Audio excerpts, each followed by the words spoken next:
a lot of business owners and leaders, especially if they have egos, like just don't know what they don't know or don't admit what they don't know. And like if you're not willing to admit what you don't know or recognize that what you don't know, you're going to have a really hard time growing.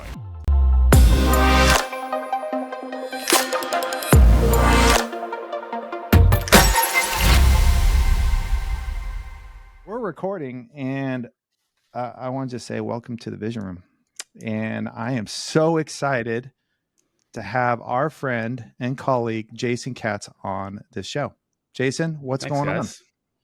Good to be here, and on this beautiful Friday afternoon. It's another sunny day here in Philadelphia, and I'm happy to be spending this time with you guys. Is it really a sunny day in Philadelphia? Gray and cold. Well, but it's sunny. It's sunny where I'm standing. Well, in California, we're sharing that feeling because it's raining just a little bit. So. What's the sports team of Philadelphia? Oh, is that a real question? What?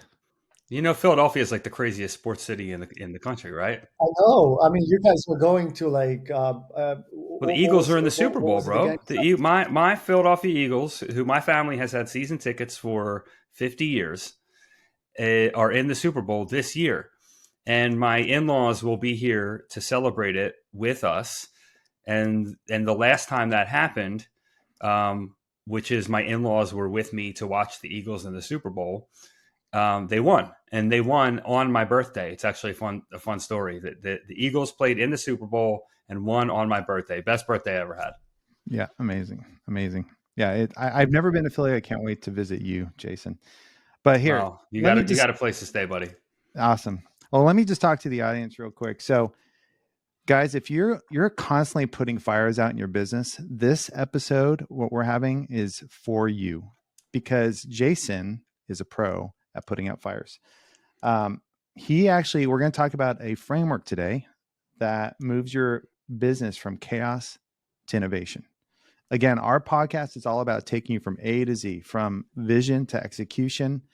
And Jason's an integral part of that process.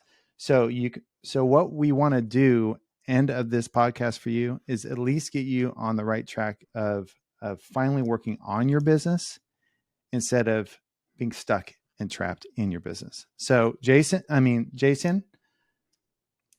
want to talk about your background.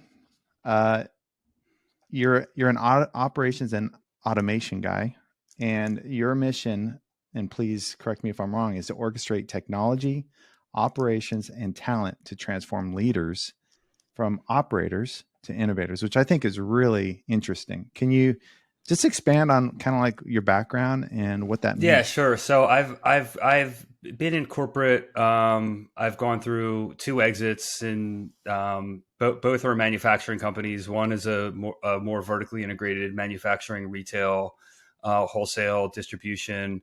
And then the company I was with before that was primarily manufacturing and distribution and wholesale. We built both of those companies from startup to exit. The first company, we were doing $50,000 a month when I joined, and we took that company to $20 million in annual revenue and ended up selling it for $50 million. Amazing. And we were number one in the market. We won a bunch of awards along the way, and there's a lot of lessons to be learned, and some of the things we'll talk about today in that experience around brand integrity and values, and how brand integrity and values drive the very thing that people show up for every day, right? And that was a really important lesson in that business. The second business that I exited from more recently, I joined that executive team to run their supply chain and operations. And at the time, the company was doing about $30 million in annual revenue. And by the time the company sold for $2 billion, we were doing $500 million in annual revenue. Amazing. And that happened over a 3.5-year period. And I think that experience in particular is there's a lot in there, I think, that really ties to some of the things we're going to talk about today, because the level of chaos in taking a company from $50 million to $500 million Sure. and selling for $2 billion in a 3.5 year period is overwhelming, to say the least. Right? Most people didn't make it through. Either they didn't make it through because when we cut 80% of our workforce to get down to what really mattered, they didn't make it, or they just left because it was like Elon Musk taking over Twitter and throwing out the sink. Right? I don't know if you guys saw that picture with Elon Musk when he went in the first day he took Twitter over, but and was like, get ready to work long and hard. This is going to be a sprint, and we're going to exit. And it was the hardest 3.5 years of my life, and I will never go through that again. But what I took away from that was priceless. Yeah, that's huge. The thing is, I want to, some of these people that are listening are like, well, I'm a small business. What does this have to do with me?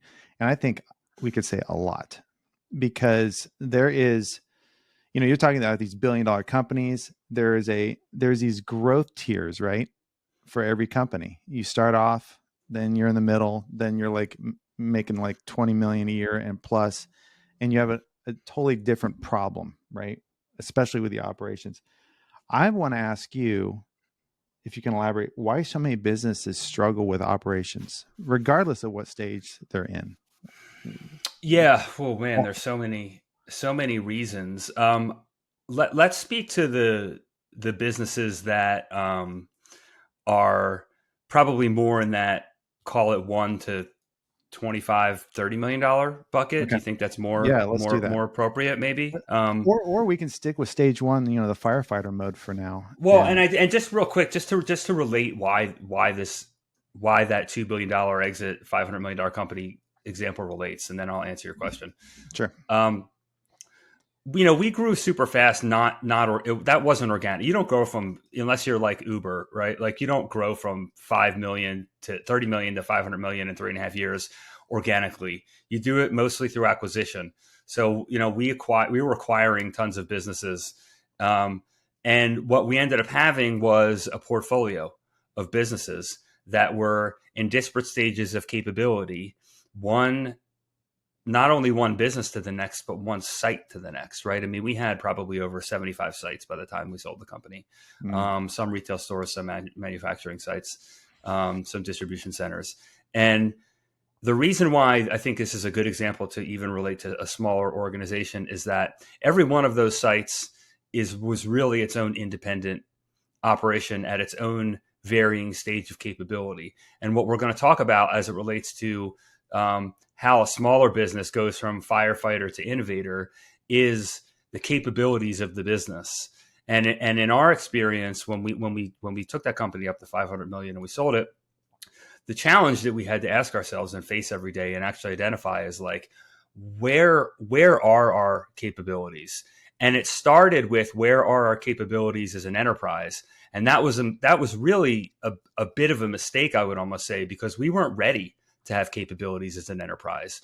All we had was this portfolio of a mishmash of smaller businesses. So really the question that we needed to be asking is like, what are the capabilities of our individual businesses? And even smaller than that, what are the capabilities of our individual facilities, right? Because this was just a mishmash network of disparate capabilities, right? And it was only when we got down to asking the question of, what are the capabilities inside of our individual facilities? And then within those facilities, what are the capabilities within the individual departments and processes, that we actually were able to start moving the needle. But we spent 2 years figuring out that was how we actually were going to solve the problem. And we spent $400 million doing it, because that's how much we went public for and raised. And we fucking burnt all of it. Wow. Figuring this out, right? Wow. Because it started with enterprise capability, and an assessment of enterprise capability led to, well, we need a CMO, right? We don't have capability for senior marketing leadership. We need a CFO. We need a CEO. And then all those people said, we need vice president this, we need vice president that. And then all those people said, I need director this, director that. We just completely jumped over our understanding of the capabilities of our individual processes and individual facilities and individual departments inside one of the 75 locations. We just ignored all of it. Why is that? We were too busy focusing on the big, the big, big grab, right? Like we're going to do it all. The desire to be dominant, right? And I think a lot of Mhm. people, to back to some of the challenges some businesses face and why they get stuck in firefighter mode. A lot of people who start businesses have these aspirations to do these big things. Like it's like very common with entrepreneurs. Oh They're yeah, like, and that's what well, a whole hey, vision's all about, right? Is like dream big, right? But then yeah, yeah, and 100%. And I think that's great. Like you have to have that to drive, right? But the how and execution is extremely different, there you go. person to person and business to business. And the how around what we were doing was executive team experience. I mean, we brought in the COO of E-Trade, right, to be our president. Right, these were like big ticket people that had experience, but not in our space, right? So like when they got into our space, like it was something new, and we just never took the time to kind of get into the weeds of like what was going on. Everyone just assumed that it all worked. Like everyone assumed that we weren't at least in firefighter mode, right? Like when we get to the stages of capability, we'll learn that firefighter mode is stage one, and all that means is like it means the tail is completely wagging the dog. Everything is 100% reactive, It's right? good There's visual. nothing proactive about what's happening, right? And our entire organization was in level one across the board, every department, every facility, level one, right? With like a few, like maybe twos and threes sprinkled across, right? Yeah.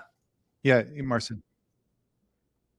What revenue were you guys At the in, time, I'm talking about between like or like about what $30 what million. cup?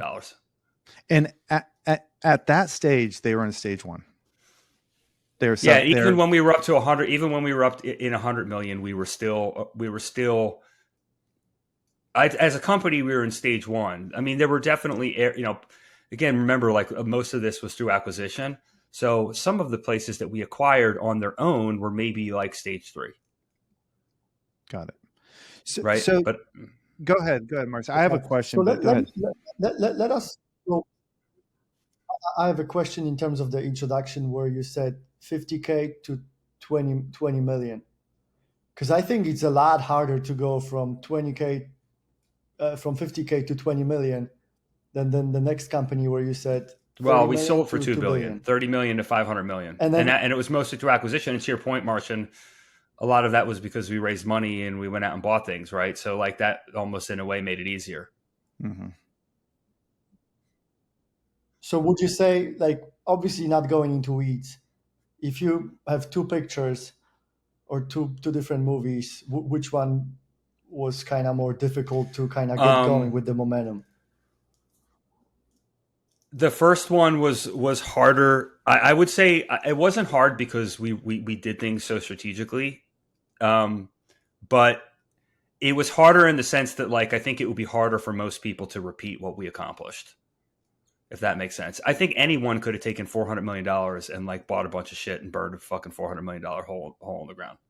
Anyone could have done that, Now what we did Yeah. after all of that was unbelievably challenging. Um, and yeah, I would say there was definitely a certain level of strategy, especially operational strategy, that got us to the exit. But it wasn't like a whole company strategy per se. Whereas the ride from 30,000 a month to 20 million was a highly strategic whole company strategy that was very mission driven. And I think replicating that is probably harder. Yeah. Mhm. How did you guys grow from 50K initially? Did you guys raise money or was it We organic raised some sales? money for some technology to enhance our production capabilities. And how did you guys do it? Banks, Friends and family. friends and family? Okay. What did you use? How in terms of percentage, how did you guys how much of that was Um, leveraging banks? Not a lot. Yeah, small percentage. I mean, Wow. we had this was private So someone had funding. Um, People who were passionate about what we were doing. We had a group of like six, and they came out once a year, and we presented the year's performance and what was expected for the next year and the budget and the vision. And, and they carried us through. I mean, it wasn't a huge there wasn't a huge amount of capital, not insignificant, but yeah. I have a question, Jason. So some of these people that are listening are probably going, well, see, they reached 50 million or whatever, without still being in the firefighter mode, right? Level 1. What's the big deal? Well, and what I'm asking is what would you say to those people if they would have just gotten out of that firefighter mode early stages? Do you think that, obviously the answer would be yes, but how much more do you think they'd be successful if they were not in that firefighter stage? Well, you're talking about the first exit. Yeah. Yeah. So when we were not level 1 in that first exit, we were probably straddling between 3 and 4. Okay. Then let's talk about the second one that you were saying you felt like was still kind of on that level. Yeah. The second business, which sold for $2 billion, parts of the business reached kind of like level 3, and I would say collectively nowhere in that business got past 3. Okay. We sold the business because of the assets that we owned. Got it. Right. We didn't sell the business because we were great operators. Got it. Right. Now we were on our way to improving. Right. And some of us, through the process that we went through, became great operators as individuals. Mm-hmm. Right. Because what we pulled off was nothing short of miraculous. And we took that enterprise, I'd say, from a 1 up to, like, as an enterprise, 2.5 to 3 by the time the company sold, right? Somewhere between 2 and 3, right? Where 3 is standardized process across the organization, right? It's not necessarily super efficient. It's not optimizing with data. That's 4, right? And it's not self-improving, right? That's 5. It's just, there is a process, and it's pretty much the same across the organization. Got it. Right? So yeah. So my question is, what would happen if a smaller business could operationalize and scale and hold that operational excellence to where you're talking, they're bringing in $500 million. Could that change the course of their business? And how much? Yeah, it's a great. Yeah, what's the opportunity cost there? Yeah, it's a great question. So I call this the resource inflection point. I don't know if I just like made that up, but I like it. There's this point where, you start a business and you want to run lean. You don't have a lot of money, right? You're Marcin, and you've got a great smile, and you got great drive, and you're shaking hands, and you're doing deals, and you're selling, and it starts to reap reward, and it's, in a way, it's validating your behavior, right? Because you're turning dollars, and you're starting to make money, and you're starting to make it a living, and there reaches this point where you continue to do the thing, and you're the one that has all the answers, and you're the one that everyone always goes to, and you're the one that's always out there doing business development, right? And like, you become the business, right? Which is okay in the beginning, but like, if you get hit by a bus tomorrow, the business is done. Yeah. Right. So there's not actually like a business yet. It's just you, right, doing this thing. So the lift is, how do you set the business up so that like the things that you're doing become the property of the business? And only once you do that, do you then empower yourself to like create this line of separation where you can actually work on the business instead of in the business, right? The business is no longer you. The business is now its own thing, right? Right. So the resource inflection point is the point where there's a diminishing return on that type of behavior. It's the point where the effort to be strategic and implement systems and scale, and probably the extra money that went into it, pays dividends exponentially against the trajectory of the person who did not. And to the point of what's the potential for someone that invests in capabilities and systemization early on, the return is 10x of what the person is going to be that's stuck in growth mode and the grind of growth, as I would call it, right? And the longer you go down that path, and this is key, because I see this all the time, because people are stubborn and they don't like change, right? The longer you go down this path, the harder and the more expensive it is to turn back around and scale the business. Absolutely. You said it. So let me take a break here for a minute, because we're going to get into the 5 stages of capabilities framework that you coined, that I think you coined. So, and I just want to remind all the audience, if you're trying to build a world-class brand, a top trusted brand, you need some help or at least some guidance. We're actually building a community around this. We really want to help you guys. We are just getting started. In the show notes, we'll have a link where you can, there's a first step, which is just put your information in basically our bucket. So as we build the community, you can be able to go and get served, because people like Jason, Marcin, Joel, myself would love to help you build a top trusted brand and an operationally sound company. And so, Marcin, you want to say one thing?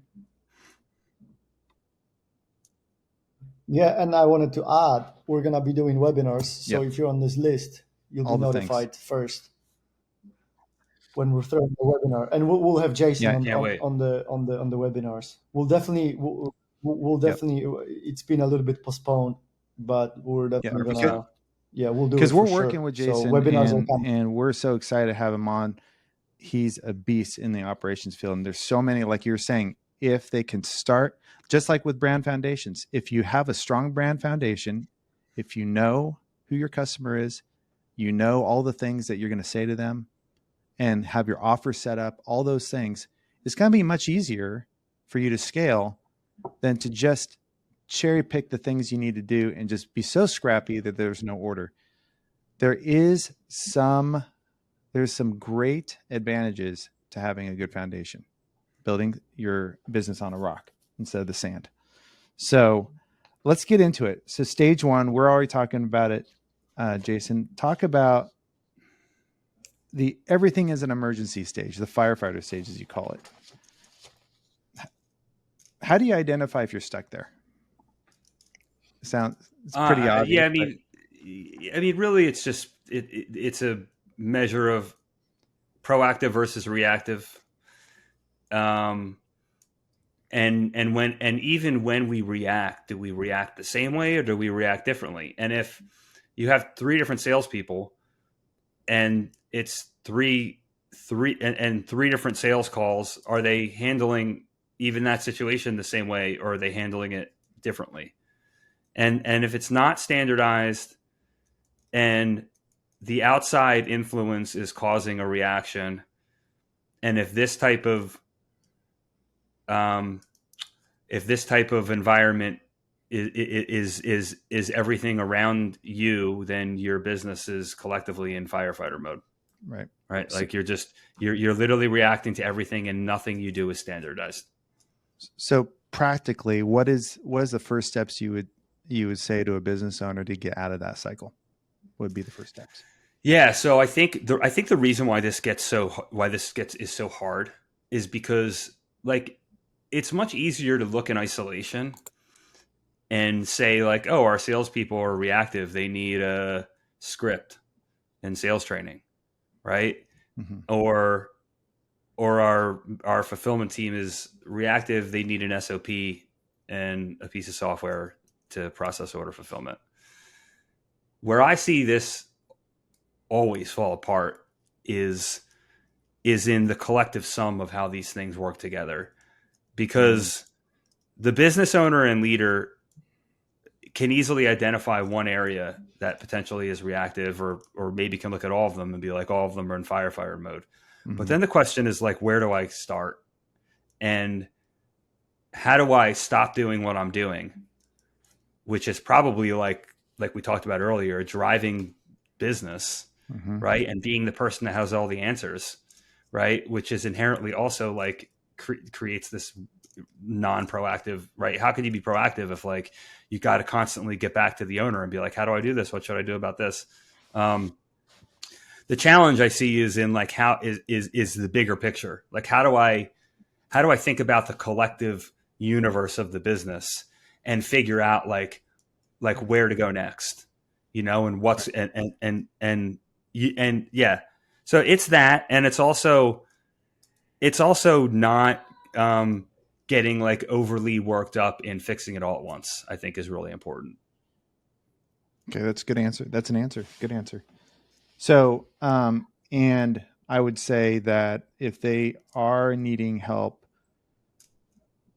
to get out of that first step, counsel's always good, right? Locking arms with them, getting external help. I always talk about this analogy. Sometimes you can't see outside your own jar. You're seeing things inside your jar, but sometimes you need an outside person to look in your jar of what's really happening, and the labels that are outside that jar. That's obvious things that's just not working well in your business. And so, would you say that too? Like just some counsel? I mean, that could... Yeah. Counsel is important. I think the goal of the counsel is, and I'll give you a better answer because I think the question as to how you get out warrants a better answer. And I think the real answer is I defined the challenge, which is everything is in firefighter mode. So like, where do I start? Right. And like, plus I'm running the business. That's the challenge. But the answer is you have to determine what is most essential to move the business and to move the needle like that day or that week. Right. If it's like, what's the single greatest limiting factor inside the organization, right? The limiting factor is like, if there's a line, if there's a line of people marching and the slowest person is marching at the end of the line, right? Like that person's just going to keep like falling back and falling back and falling back. But if you take that person and you put them in the front, right? Everyone's going to fall in line behind that person. And then if you can slowly make that person faster by like removing things out of the way and like removing rocks out of their backpack, then collectively the entire line will start moving faster. So, and what you're doing is, yeah, go ahead. You're optimizing but you're doing it directly. You're laser focused on your limiting factor, right? So like you have to define, and this is like very common in operations because operations is a web of activity. It's a system of people, process, and technology, right? And it's cross-functional. And that's where it becomes overwhelming because where do I start, right? So like the counsel is like, what's your limiting factor? What's going to have the single greatest impact for your business right now, right? Like I get that you have these aspirations of where you want to be in 12 months and 18 months, but like, what is it today, right? And if you can identify that, then you can hone your resources on that. And then you think of it in incremental improvements, right? Like you don't, if you think about trying to solve the whole thing at once, forget it. Right now, if you're an operator and you have history, scaling operations, and then that's going to at least give you vision, right? Like I'm able to look at an operation and be like, okay, like I know what you need. I know where we're going, right? Like we need to integrate this. We need to implement this technology. We need to adjust the org chart, right? Org chart's a huge part of this. People, right? We need to do some job description, some training, all those things. I know where we're going, right? But like, I'm not going to tell the leader all those things. It's going to be overwhelming, right? I'm just going to be like, look, this is the thing that we need to do over the next 2 weeks, right? Because it's going to move the needle most. And like that 2 weeks is attributed to, it's going to take a month to do the thing. And then after we do the thing, we're going to increase our capability, right? It all comes back to capability. Yeah. Right. So Yeah. like, what's the capability that's most important to improve? And what's the thing that moves the needle right now? Makes sense. Makes sense. So I want to move on to the next stage. You call it the repeater. And the symptom of a repeater is that the business, okay, they're past the firefighter mode stage. We solve the same problem over and over again, right? So my question to you is, if you want to talk a little bit about that, and then why most businesses, why do they plateau here? And do they? Well, they feel like they plateau because it feels like a business because they're making money and they're solving problems. There you go. So they think Simple as that. that's it. Like they're like, I have a business, and now they're like, this is my role in the business. Mm-hmm. It's just like that's what it became. So they're seeing not past this plateau. They don't think anything's. We were talking about this off the cuff, like on another conversation, where you talk about how you love using operations and innovation to show businesses what they can achieve, what they really could achieve if everything was in place. If they implement the 5 stages you talk about, what life could be like, what business life, what culture could be like. And some of them has been, it's like banging on pots. You have a baby, right? That just, all he knows is the pots and he's having a good old time, right? And you're looking at your baby banging on those pots as an adult. Well, as an adult, you've been around the world. You've experienced so many incredible joys in your life, but the baby doesn't know that yet. He has not experienced what you've experienced. So it's really hard to tell the baby, hey, you're just banging on pots. It's very hard. Yeah. Yeah. Yeah. So what would you say with this stage? Would you say, to a business owner, okay, when you reach this stage, what do you do here? Well, I mean, my answer to any of these early stages is you develop a strategy, and that strategy includes implementing process, system, and proper org design as soon as humanly possible. Mm-hmm. So whether you're in stage 1, 2, or 3, that's my answer, right? It's like the same formula. Yeah. But to your point, the challenge is usually the business owner and recognizing it. And the line, that resource inflection point is the line, because once they go past that, they go deeper, deeper, and deeper with the Band-Aids, right? The Band-Aids to solve the problems. And the more and more Band-Aids you have, the harder and harder it is to fix the boat, right? And the more expensive it is. So like, it becomes a harder conversation for someone who's maybe making $500,000 a year, right? That's a nice living. Their business is doing $2 million. They're solving problems. They're making money, right? They have employees that make a living. Sure, they're working 60 hours a week, but it feels like they've accomplished something, right? And they're naturally going to be very protective of that. And to your point, like it's if they haven't gone through it before and broken through this barrier onto the next stage, they might be very hard to convince. And what I found, man, is like a lot of people, I don't know if this is like because it's just the nature of entrepreneurs, right? Like confident people. Sometimes you get egotistical people that start their own businesses. And a lot of business owners and leaders, especially if they have egos, like just don't know what they don't know, or don't admit what they don't know. And like, if you're not willing to admit what you don't know or recognize that what you don't know, you're going to have a really hard time growing. Mm-hmm.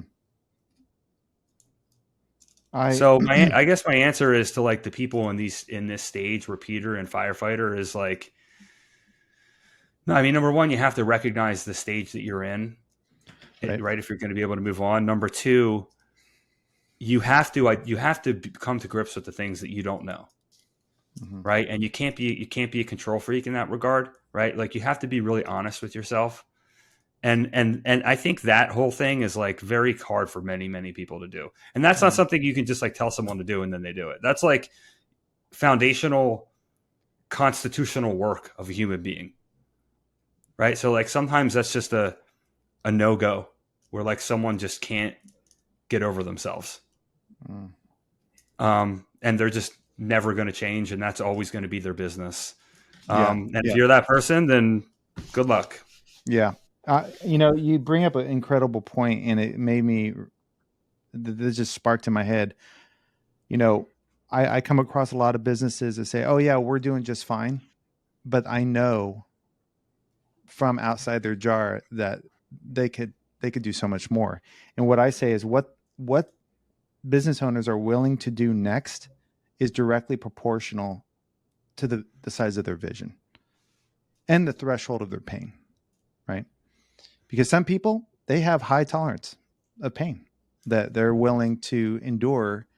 Would you agree to not make changes, just because it costs them a little bit, or because they're going to have to go back down the salary ladder to go 10x more up the salary ladder, right? What do you think? I mean, Yeah, I mean, I think the spending, like I said, the further down you go, you're making $100,000, you're making $200,000, you're making $500,000. Right. When you were making $100,000, it's like there's like this like weird line, right? Like when you're making $100,000, maybe you only need to spend $100,000 to systematize and scale, right? And that's a hard pill to swallow because you only make $100,000, right? Whereas when you're making $500,000, you now have to spend $1 million to systematize and scale, call it, right? Or $500,000.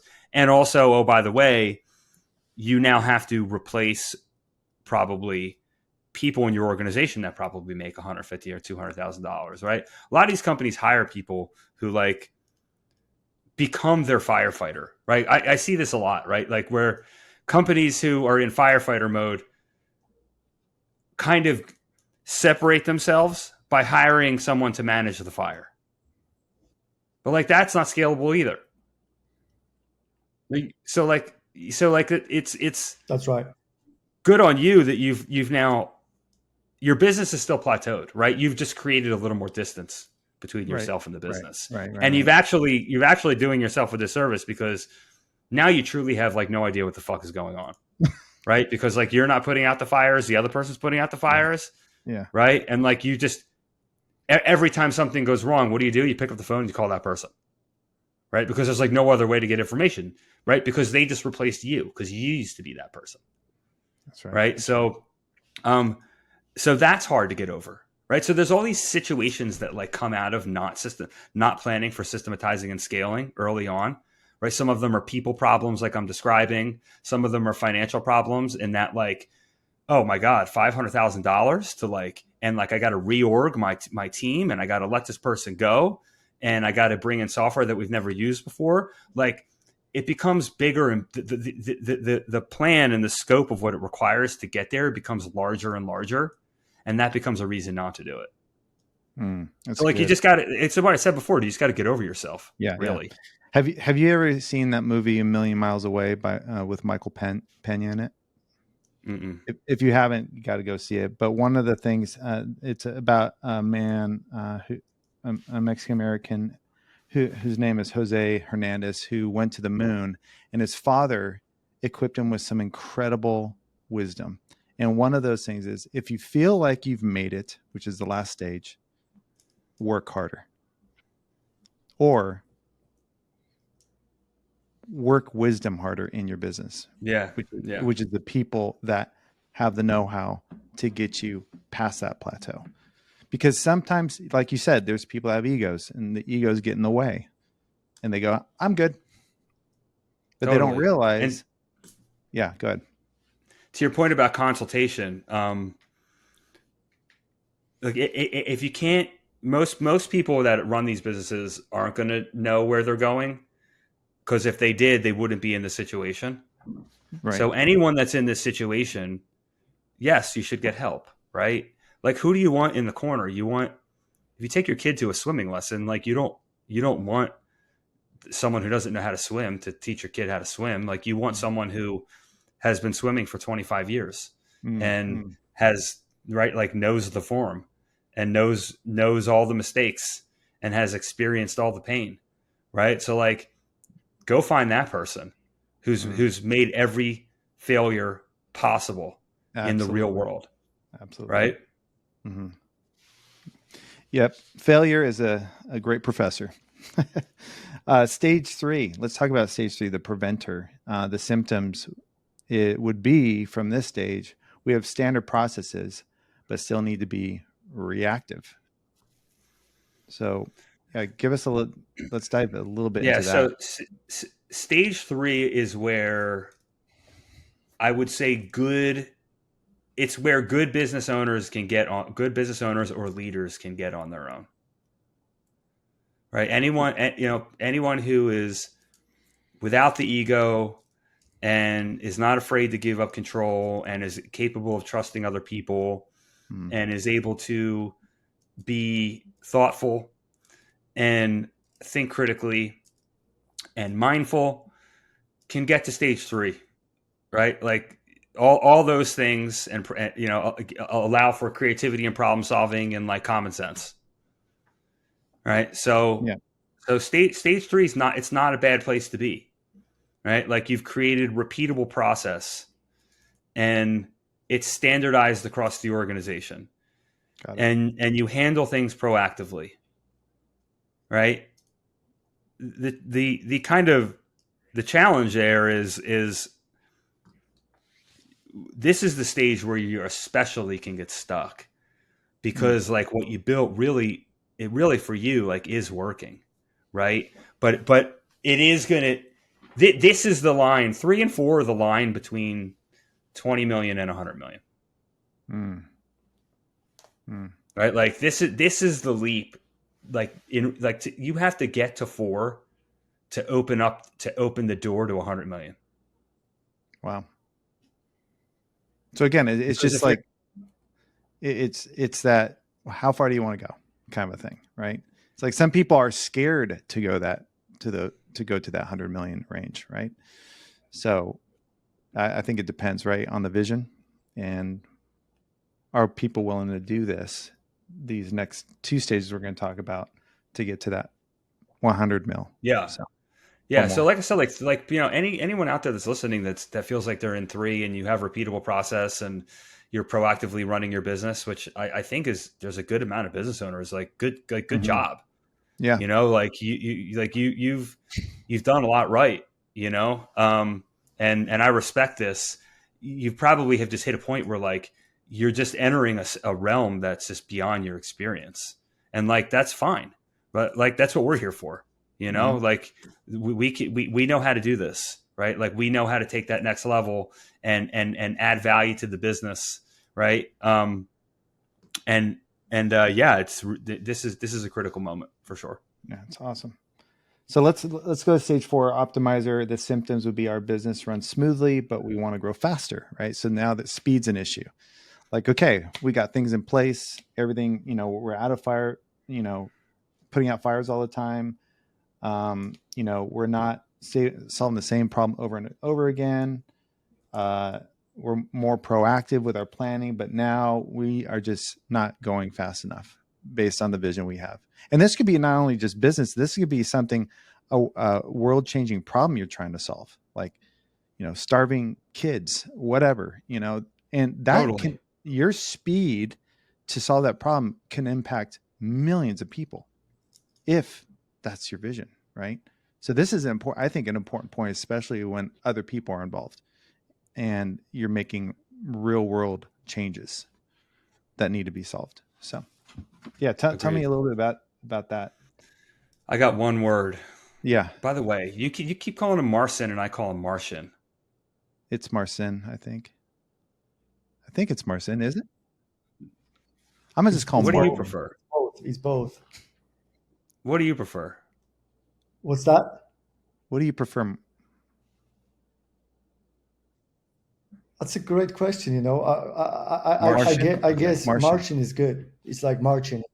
Marcin. And for the record, like you guys, Marcin and Marcus, and I put Joel too. You got like I love the fraternity. You guys are some of my favorite folks in the fraternity. You guys got the best energy, man, and that shit is contagious and inspires me to smile. And That's you know, it was a little intimidating for me, honestly. Like I get like my experience and I know the things that I'm great at, but just leaving what I'm used to and coming into this new community of entrepreneurs where I know that I belong while having a child, you know, there was some tough feelings navigating that. And also seeing other people's success is a little bit tough. You know what I mean? And being like, man, like, Oh yeah. this is where I want to be and I'm not there, you know? But you guys, and obviously some other folks in the fraternity, but you guys really made it easy, man. I mean, the way the welcoming and just the smiles, it really made me comfortable. And I'm super grateful for that. Amen. Well, we can't do it alone. I mean, it's that imposter syndrome. A lot of people, like what you're going through right now and what I'm going through right now is it's inevitable. It's going to happen when you're making big changes. But just like with this process that you have, once you get over these hurdles, wow. I mean, For sure. we get to help more people. And that's what honestly, that's why I'm doing this podcast with Marcin and you, Jason, and Joel now, is we want to help as many people as possible. So, and we'll share, that's right. And we'll share it with our, you know, immediate network. Cause I didn't know many of those things that you're talking about: firefighter, repeater, preventer, optimizer, innovator. I'm just learning for the first time. I'm gonna give you. You're a wealth of information, bro. You should not even feel that imposter syndrome. No, I thank you. I'm gonna give you guys the sauce after, because we got to leave enough time after 5 for me to give you the ultimate sauce. So optimizer, let's get through it though. Let's get through the optimizer. Let's get through innovator, and let's do some action steps for people that are listening. Yeah. So one word for optimizer. Marcin's gonna love this. Data. That's it. Yeah. It's all about data, right? So optimizing the business means making data-driven decisions. Okay. Awesome. And the way that you do this is through integrated technology. And that's you need a single pane of glass to look through to comprehend what's happening inside of the entire business. And you need KPIs and metrics and dashboards, and they have to tell the story of the whole business. And they need to be designed intentionally, right? Like, I mean, there's some KPIs that are obvious, like especially with smaller businesses, like we talk about customer acquisition costs, right? But you need a budget, you need an operating budget and a financial model, and you need to be able to measure your actuals against your budget. And your budget's going to assume things like your headcount and your return rates and fulfillment rate, and really depends on the industry you're in, but there's going to be a lot of different assumptions that drive the creation of your budget, right? That tell you kind of what you're going to do on a forward-looking basis. And you need the data coming in real time to measure against what's actually happening. It's like running an ad campaign, right? Like you guys are going to run, meta ad campaigns, and you're going to throw 5 different creatives out there, and you're going to collect the data on what works, and then you're going to maneuver like more into the direction of what's working. You have to be able to apply that same concept to your operations. Interesting. That's awesome. Well, and you do it with integrated technologies and a single pane of glass to understand what's happening under the hood. Yeah, Marcin comes into the picture and helps 100%. Out. Yeah, you need a CRM and dashboards. Probably you need some HubSpot or sales, depending on the size of the deal, or maybe you need our CRM. We're working on the CRM. All the things. Well, thank you. Now, last thing, innovator. This is like the echelon, right? The symptoms is our systems improve themselves and we focus on big ideas. This is where the fun really starts happening. Like, so once you, sorry, go ahead. No, go ahead. Once you have good data, which is hard, by the way, like getting integrated data into one central repository that covers your entire business can be, it's like, you got to really understand data administration and data governance and how to set up integrations in a way that's cost efficient and the skills that are required to do that. Like Marcin knows all about this, right? Like this is really important and not necessarily easy, and something that you definitely, it's like a lawyer, right? Like you go hire a lawyer because you're not a lawyer. Like you're going to have to go hire people to do this stuff unless, right? Like most of these businesses are going to have to hire these people, right? So just knowing even what to look for and the questions to ask when hiring these people, like you need consult, right? Like you're going to need people to guide you through that process. And once you do it though, and once you have the data, data on an organization that's doing $15-20 million is going to tell you a lot about your operation and your marketing. And you're going to see levers to pull that are going to be really impactful and meaningful and move the needle. In the beginning, you're moving the needle, you're moving like the micro needle. And it's like little tiny improvement here, little tiny improvement there. Once you're optimizing and you have data, you're going to take big steps, right? Like big steps. Yeah. Big steps to increase profitability, right? Because now you're scaled, right? And when you're scaled, you're empowered to make really big data-driven decisions that have very predictable outcomes, and you can do them very quickly. And that's how you go from 10 million to 100 million. There you go. This is incredible stuff. I mean, I love how simple you've made this framework. I want to offer our audience very simple steps forward. First, I just want to ask you, how can you tell them to identify? I mean, you're going to be able to identify the current stage you're in just by listening to this podcast. So Jason, could you give them one small step that they can take today to move to the next level? Is there something that right now I know we're building stuff for you. What could they do right now if they're listening to this podcast prematurely, if the site's not up or whatever, but what would you say? How could they reach out to you and maybe you help them with their stage, what stage they're in, and how to get out? There's just some Q&A to understand how they operate. And if I'm making a recommendation on someone's capabilities, I'm probably quickly running through their value chain, their products and their customers. And from there, just kind of like asking basic operational questions, right, around how they operate.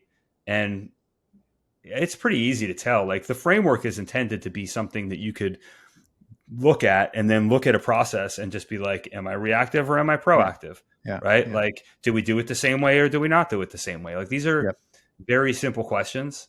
Yep. Right. So I don't think that like it's terribly hard for someone to do the diagnosis. Oh, no. I think it's as to like the stage. Yeah. Here's what I'm going to suggest. Go to our link below that we provided in the show notes.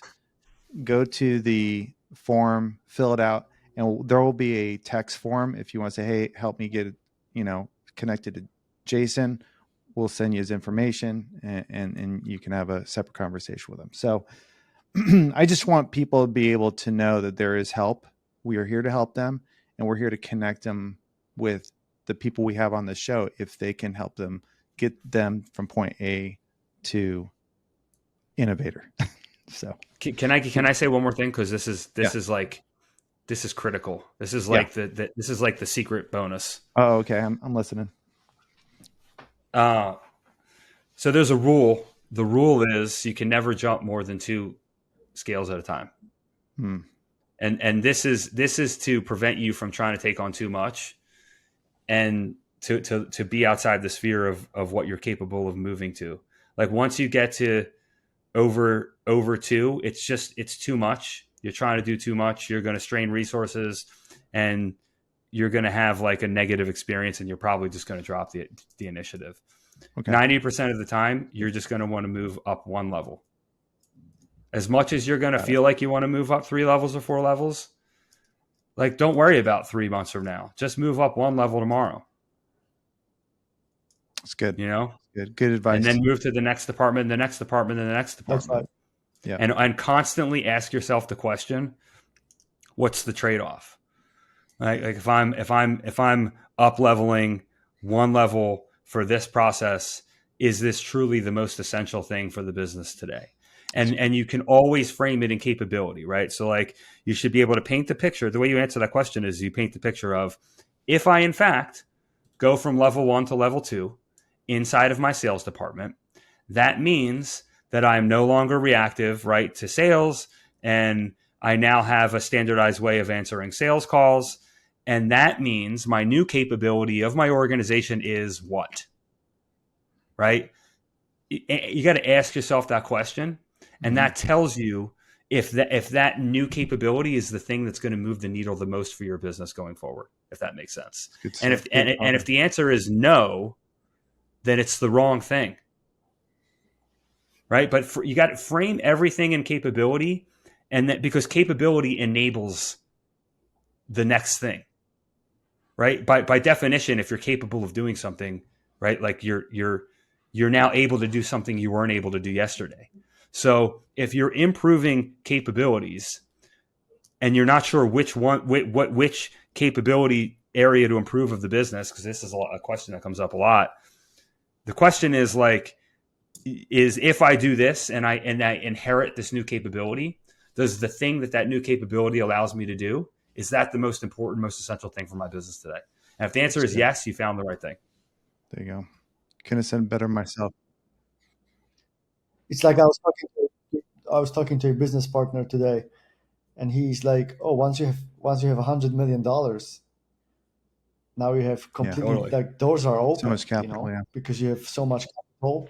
There's so many opportunities that you can go after. When you don't have the money, you need to use your time, and you need to be really, really fast. Once you have the money, you have more opportunities. So right? the one thing I want to leave the audience is, we serve visionaries on the show. You have to identify what is your vision and what stage are you willing to get to. I want you to think about that after this, listening to this podcast. And number 2, I want to just give one thing. Maybe you can, Jason, tell them one thing they can do right now. Just a takeaway. What can they do right now?